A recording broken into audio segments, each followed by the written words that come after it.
ভারতে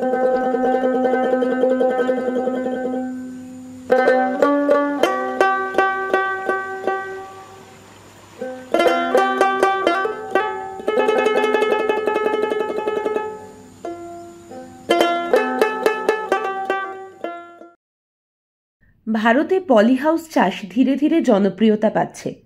পলিহাউস চাষ থেকে একজন কৃষক প্রচুর লাভ করতে পারেন, কিন্তু অনেকেই আছেন যারা পলিহাউস বা গ্রিনহাউস ঠিক কী তা জানেন না।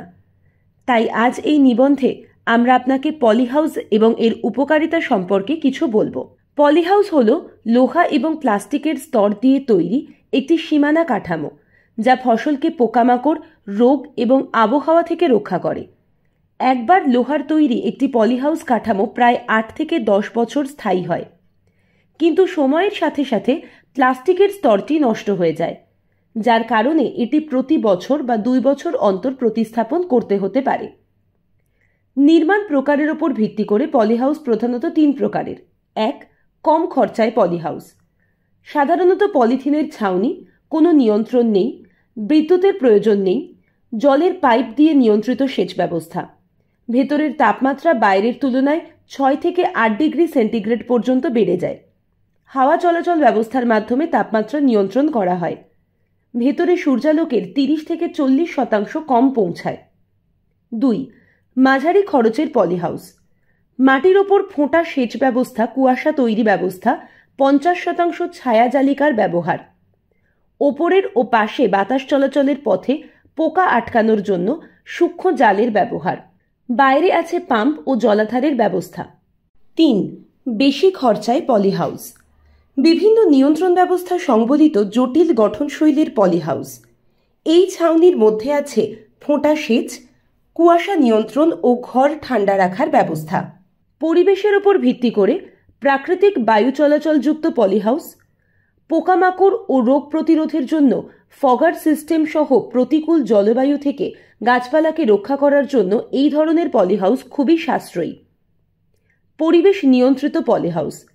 এই পদ্ধতিতে তাপমাত্রা, আর্দ্রতা, সার, কার্বন ডাই অক্সাইড এবং শিকড়ের মাধ্যম নিয়ন্ত্রণ করে ফসল উৎপাদন করা হয়। এগুলো অফ সিজন ফসল উৎপাদন বাড়াতে সাহায্য করে। পলিহাউস চাষের কিছু গুরুত্বপূর্ণ সুবিধাগুলি হল: পলিহাউসে নিয়ন্ত্রিত তাপমাত্রার পরিস্থিতিতে গাছপালা জন্মায়, ফলে ফসলের ক্ষতি বা নষ্ট হওয়ার সম্ভাবনা কমে যায়। সারা বছর ধরে ফসল ফলানোর ক্ষমতা, কোনো নির্দিষ্ট ঋতুর জন্য অপেক্ষা না করে। পলিহাউস ফসলের জন্য একটি সুরক্ষিত পরিবেশ প্রদান করে, যা কীটপতঙ্গ এবং রোগের সংস্পর্শ হ্রাস করে। উচ্চ মানের ফসল উৎপাদন করতে পারে। পলিহাউসে উৎপাদিত ফসল প্রায়শই আকার, রং এবং পুষ্টির মানের দিক থেকে খোলা মাঠে উৎপাদিত ফসলের তুলনায় উচ্চতর হয়। এই চাষে প্রায়ই ড্রিপ সেচ ব্যবস্থা অন্তর্ভুক্ত করা হয়, যা ঐতিহ্যগত কৃষি পদ্ধতির তুলনায় উল্লেখযোগ্যভাবে জলের ব্যবহার কমাতে পারে। পলিহাউস চাষ প্রথাগত চাষ পদ্ধতির তুলনায় প্রায় 5 থেকে 10 গুণ ফসল বাড়াতে পারে। পলিহাউসের নিয়ন্ত্রিত পরিবেশ ফসলের বৃদ্ধিকে ত্বরান্বিত করতে পারে, যার ফলে ফসলের সময়কাল কম হয়। সার প্রয়োগ সহজ এবং পলিহাউসে ড্রিপ সেচের সাহায্যে স্বয়ংক্রিয়ভাবে নিয়ন্ত্রণ করা যায়। পলিহাউস চাষের অনেক সুবিধা থাকলেও এর কিছু অসুবিধাও রয়েছে। সেগুলি হল: বায়ু প্রবাহের ওপর সীমিত নিয়ন্ত্রণ, পলিহাউস স্থাপনের খরচ বেশি, সর্বোত্তম ক্রমবর্ধমান অবস্থা নিশ্চিত করার জন্য পলিহাউসগুলির নিয়মিত রক্ষণাবেক্ষণ প্রয়োজন। পলিহাউস চাষের মাধ্যমে সবচেয়ে বেশি উৎপাদন করা যায় সবজি। এর মধ্যে কিছু লাভজনক সবজিও আছে। সেগুলো হলো টমেটো, শসা, ক্যাপসিকাম, ধনে, লঙ্কা, বেগুন, বাঁধাকপি, পালং শাক, ব্রকলি, সবুজ মটরশুঁটি ইত্যাদি। এছাড়া ফুলের মধ্যে রয়েছে কার্নেশন, ক্রিসান্থেমাম, জারবেরা, গ্ল্যাডিওলাস, গাঁদা, অর্কিড ইত্যাদি। পলিহাউসগুলি নার্সারি গাছের চারা, শোভাময় উদ্ভিদ, কাটা ফুল উৎপাদন, ফুলের হাইব্রিড বীজ উৎপাদনের জন্য সর্বোত্তম বলে মনে করা হয়। পলিহাউসগুলি ক্রয় করার জন্য সরকার পরিচালিত অনেকগুলি পরিকল্পনা রয়েছে, যার অধীনে পলিহাউসের সুবিধা পাওয়া যেতে পারে। পলিহাউস ক্রয়ের জন্য সরকার কৃষকদের 50% পর্যন্ত অনুদান প্রদান করে। আমি দীপঙ্কর মণ্ডল। আমি একটা পলিহাউস তৈরি করেছি নিজের। পলিহাউসটা তৈরি করার অ্যাকচুয়ালি উদ্দেশ্য হচ্ছে এখানে সব সিজনে সব ফসলটা ফলানো যায়, সবজি, ফুল, বিভিন্ন রকম আইটেমের জিনিস এখানে তৈরি করা যায়। এবং আমি দীর্ঘ 7-8 মাস এটা করেছি, তাতে আমি দেখলাম যে এর মধ্যে অনেক প্রাকৃতিক যে ন্যাচারাল পরিবেশে যে জিনিসটা তৈরি করা সম্ভব নয়, কিন্তু এর ভেতরে সেটা তৈরি করা সম্ভব। যেমন আমেরিকান গাঁদা তৈরি করেছি, স্থলপদ্ম তৈরি করেছি, বিভিন্ন রকম আরো অনেক রকম ফুলের নাম হয়তো জানি না, আমি দেখে চারাগুলো নিয়ে এসেছি।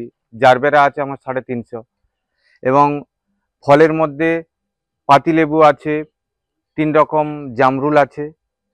এই পলি হাউসের মধ্যে দেখা গেছে যে প্রাকৃতিক পরিবেশ বা ন্যাচারাল পরিবেশের মধ্য দিয়ে যে কীটনাশক পোকাগুলো যে মানে ফসল ক্ষতি করে, সেটা কিন্তু এই পলি হাউসের মধ্যে সে জিনিসটা দেখা যায় না। সেটা আছে, মাত্রা অনেক কম, এবং কীটনাশক ওষুধ অনেকটা স্প্রে কম করতে হয় এর মধ্যে। এবং এবার ফলের গুণাগুণ অনেকটা বেশি, যেটা ন্যাচারালের যে ফলের যে গুণাগুণ, তার মধ্যে এই পলি হাউসের যে ফলগুলো তৈরি হচ্ছে তার গুণাগুণ এবং তার কোয়ালিটি অনেক বেটার। আমি ইতিমধ্যে প্রায় 3 টাকা পার পিস জামরুল, এই জামরুল প্রায় 500 পিস বিক্রি করেছি এই 7-8 মাসের মধ্যে।